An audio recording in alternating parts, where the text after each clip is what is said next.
Good evening and welcome to the Channel Studios here in London with your international news around the world in 5. The US Congress has passed a long-awaited $900 billion package of coronavirus pandemic aid after months of political wrangling. The yeas are 359, the nays are 53. The aid includes direct payments for many Americans and support for businesses and unemployment programs. The money is to accompany a bigger $1.4 trillion spending bill to fund government operations over the next 9 months. President Donald Trump is expected to quickly sign the package into law. President-elect Joe Biden welcomed the relief package, but said Congress needed to get to work to support his COVID-19 relief plan in the new year. The British government is working with France in an attempt to find a way to lift border closures that have snarled one of Europe's most important trade routes just days before the Brexit cliff edge. More than 1,500 lorries are stuck in the south of England waiting to leave the UK as France shut its UK border for 48 hours on Sunday amid fears of a new coronavirus variant. More than 40 countries have also banned UK arrivals. As part of the discussions that the Transport Secretary... Home Secretary Priti Patel said the testing of truck drivers for coronavirus is one of the measures being discussed to restart freight transport between the countries. Supermarkets have warned that if the ban will not be lifted soon, there will be shortages of fresh food after Christmas. Pfizer and BioNTech have said they are ready to immediately ship initial doses of the COVID-19 vaccine to the 27 EU member states. Vaccine doses for Europe will be produced in BioNTech's manufacturing sites in Germany and Pfizer's manufacturing site in Perth in Belgium. The vaccines must be kept in ultra-cold temperatures, requiring iced boxes for shipment.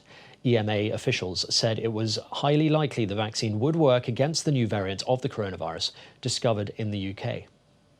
The Catholic Church has announced the use of COVID-19 vaccines developed using cell lines derived from aborted fetuses is morally acceptable.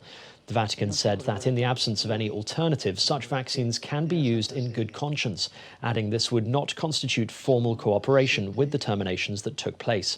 Several vaccine candidates were developed using cells derived from fetuses aborted decades ago, but no fetal cells are present in any of the COVID-19 vaccines currently developed. 4 doctors working at a prison in the Afghan capital Kabul were among 5 people killed by a bomb attached to their car. 3 of the dead were women. The 5th was their male colleague's driver.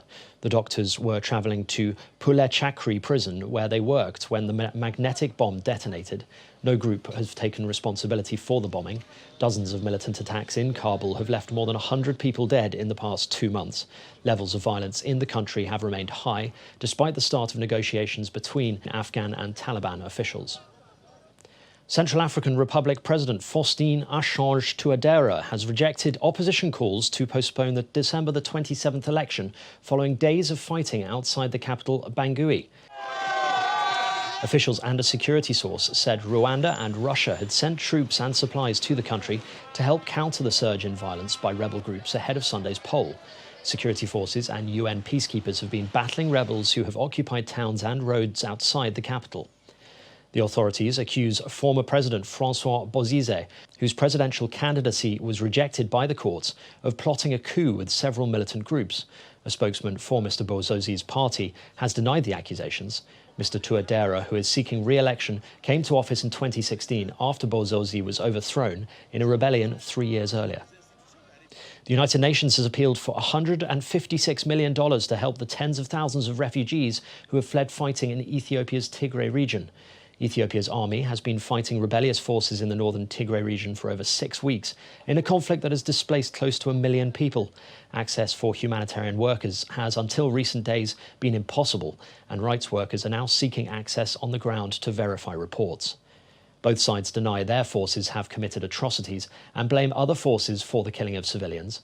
Accounts on all sides are difficult to verify because telecommunications links were down for most of the conflict and the government tightly controls access to the region. And finally, the evening sky over the northern hemisphere has treated stargazers to a once-in-a-lifetime illusion as the solar system's 2 biggest planets appeared to align. Astronomers call the rare spectacle the Great Conjugation, which results from a near convergence of the orbits of Jupiter and Saturn that happened on the winter solstice, the shortest day of the year.